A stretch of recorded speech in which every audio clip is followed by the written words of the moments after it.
I had a rifle, and I knew I couldn't shoot if I had to shoot.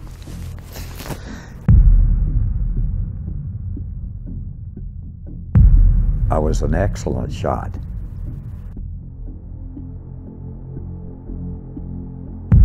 Well, you see things on the film. You know, if you watch the film, you'll see that it suddenly changes from one walk sequence to another walk sequence instantly, and so you know that it's been edited.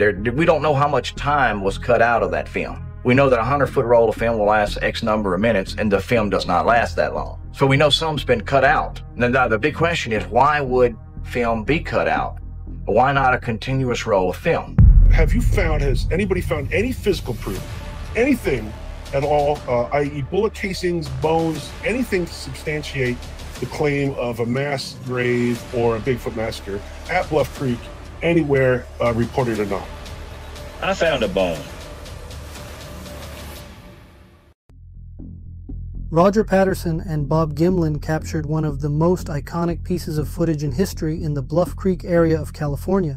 In this 59-second film, a female Sasquatch, later nicknamed Patty, is seen walking along a creek bed and briefly turning to look at the camera. But some people claim there's a darker truth behind this legendary scene. According to certain researchers, the film wasn't actually showing a calm encounter, but the final moments after a massacre. How could that be?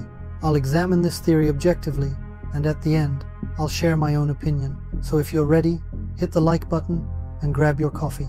Now, let's go back to Bluff Creek and uncover what might have really happened behind this famous footage. Filmed by Roger Patterson and Bob Gimlin on October 20th, 1967, in Bluff Creek, California, this 59-second clip is considered the most famous and clearest video evidence of Bigfoot ever recorded. We've previously analyzed this footage in two separate videos, the first presenting 10 pieces of evidence supporting its authenticity, and the second proving it was not a costume. While people have debated for decades whether the footage is real or fake, some have stepped outside that discussion to explore a very different theory. This event has long been linked to a secretive idea known as the Bigfoot Massacre theory. Although there are no official documents about this event, the theory has been seriously discussed within the Bigfoot community, and some researchers treat it as a credible possibility. According to the theory, the Patterson-Gimlin team didn't just go there to film. The footage was merely a short glimpse of a much larger incident that had already taken place. It's claimed that the Patterson-Gimlin film wasn't from the first encounter, but that a massacre had occurred in the area before or after the recording. Some say a group of hunters known to Roger Patterson encountered a family of Sasquatches in the Bluff Creek region. During that encounter, several Bigfoots were allegedly shot and killed. A female and a juvenile were reportedly killed, while an injured male Sasquatch escaped. According to some, the Patty seen in the Patterson-Gimlin film was actually the fleeing female Bigfoot. Some commentators claim that the dark spots seen in the creek were traces of blood. Supporters of this theory point out reddish marks visible near the riverbank in some film frames, suggesting they could be remnants of the alleged massacre. There are even claims of a so-called original tape, an unreleased section of footage that has never been shown publicly. Some believe Patterson and Gimlin chose not to release the full recording, sharing only the less violent part with the world. According to this claim, the area was cleaned up afterward, and the Patterson-Gimlin film was released as the innocent version of the event. It's even been alleged that several former forest workers reported smelling cadaver-like odors near the area where Patterson and Gimlin camped for several days. Some researchers also claimed to have noticed what appeared to be bloodstains on rocks by the riverside. The theory was first introduced in the early 2000s by a researcher named M.K. Davis. I haven't pushed it anymore because it's almost pointless. And I don't favor causing Bob Gimlin grief all the way to his grave. He's 90 years old. He can talk about it if he wants to, or he can choose not to. Like I said, there's no way I hoped that he would, on his own volition. But if he chooses not to, the question is, who has the right to force him to? You don't even know if he did anything wrong. Probably didn't. This is probably not a human being. You know what I mean? There's no one missing. You can't trace. There's no paper trail, no social security numbers, no anything. Davis digitally scanned the original copies of the Patterson-Gimlin film, specifically the first-generation 16mm reels, and conducted color analyses and contrast corrections on them. After his examinations, Davis claimed that the footage did not depict an ordinary encounter, but was instead filmed after an incident had already occurred. According to him, there were subtle traces of blood and dark patches around the figure's body in the film. Davis argued that some of the dark areas in the footage could actually be pools of blood or liquid stains. He also claimed there was a shape resembling a fallen body or the shadow of another creature lying on the ground in the background. For this reason, Davis referred to the film as the Bigfoot Massacre footage. In other words, according to the claim, this footage was not only proof of Bigfoot's existence, but perhaps the final moments of a Sasquatch family. One of the strongest pieces of evidence cited by supporters of the theory is the alleged sale of a rifle supposedly used in the incident at an auction years later. Collectors reportedly nicknamed it the Bigfoot Massacre rifle. The fact that the rifle sold for a very high price has been interpreted by believers as proof that the evidence was secretly circulated. However, this part of the story has never been verified.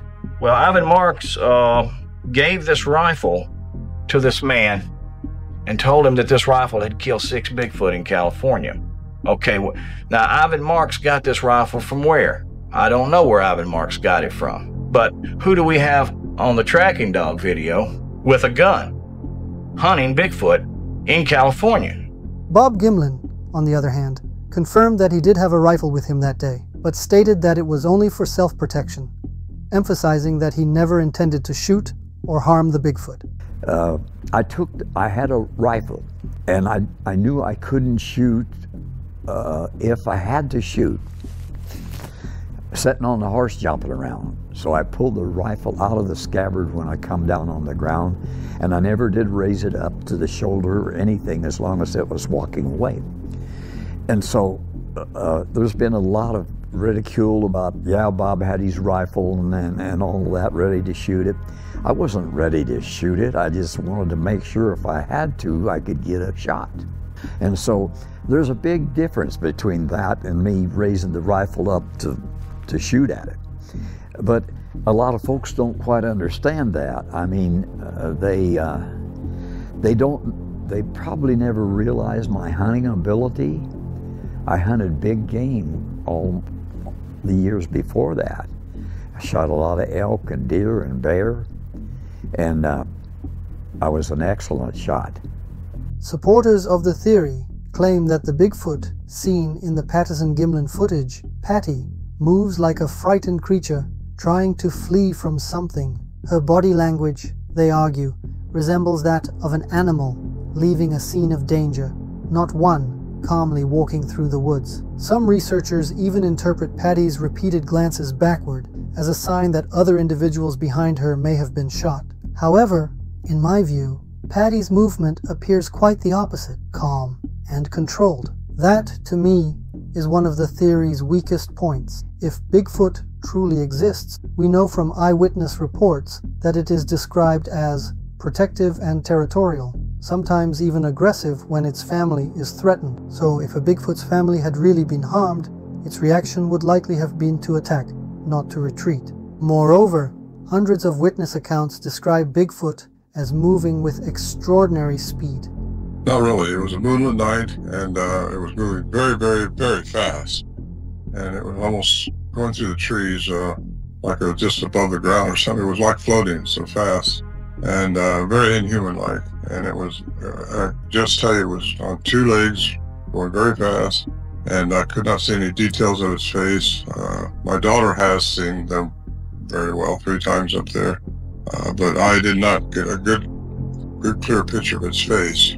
and it was going down there where the other two were, a small one, we think, and a mother, we think. So why does the Sasquatch in the Patterson-Gimlin film walk away slowly and deliberately? A creature escaping a massacre wouldn't behave that way. Therefore, this calm, steady walk is actually one of the strongest details that contradict the Bigfoot massacre theory from the very start. But if this claim were true, then one question becomes unavoidable. Why did Patterson and Gimlin stop at merely sharing the footage of Bigfoot? If they had truly possessed a Bigfoot corpse, it would have caused a far greater sensation than any piece of film ever could. Think about it. A physical, bloody specimen of a mythical creature could have changed the course of history. However, supporters of the theory offer yet another explanation here. They claim that the hunters present that day were part of a government-backed team. In other words, the event wasn't a public discovery, but a covert operation. But this theory faces several internal contradictions that make it difficult to sustain logically. If this had truly been a secret, government-backed operation, then why was the 59-second Bigfoot footage allowed to be publicly released at all? Why would evidence from such a supposedly secret mission be shown to the entire world? As we can see, the theory begins to lose its logical consistency at this point. Its own foundations start to contradict themselves. So, is the bloodstain claim real? Many scientists, anthropologists, and Bigfoot researchers, especially Jeff Meldrum and Grover Krantz, have rejected this theory. According to them, Davis's color corrections were extensive, and some filters may have unintentionally made shaded areas appear reddish. In the original film negatives, there is no clear evidence of any blood traces. It's also believed that the copies Davis worked on were of low quality, which may have created an optical illusion. Grover Krantz described this claim as emotional, but without any scientific basis. Although some began to question Davis's reputation because of this theory, no one's credibility should be defined by a single idea. Just as a coach's reputation doesn't end after one bad game, Davis remains a dedicated researcher who has contributed greatly to the Bigfoot community through his hard work and high-quality analyses. To me, Davis is one of the most respected Bigfoot researchers in the world. Also, a theory that seems illogical to us might make perfect sense to someone else. Just because we see it differently doesn't mean we define the truth. Who knows? Maybe Davis is right. I simply examined the parts of the theory that seemed illogical to me, while trying to remain as objective as possible. Everyone can make mistakes, but I believe that those who insult Gimlin and Patterson in YouTube comments because of this theory are showing great disrespect. Yet perhaps what's truly fascinating about this story isn't whether the theories are right or wrong. It's the endless curiosity humans have toward the unknown. Because no matter how much analysis is done, the Patterson-Gimlin film still holds its mystery. And that very mystery is what keeps it alive and debatable, even 60 years later. We'll be interviewing M.K. Davis soon. What would you like to ask him? Drop your questions in the comments and I'll compile a list. If you found this theory interesting, make sure to watch my previous 2 episodes on the Patterson-Gimlin film. There, I go over 10 pieces of evidence supporting its authenticity and debunk the costume theory, giving you the full picture of this mystery. What do you think? Does this claim sound logical to you? Share your thoughts in the comments, give the video a hype rating, hit like, and subscribe so you don't miss the next videos, because this mystery is far from over.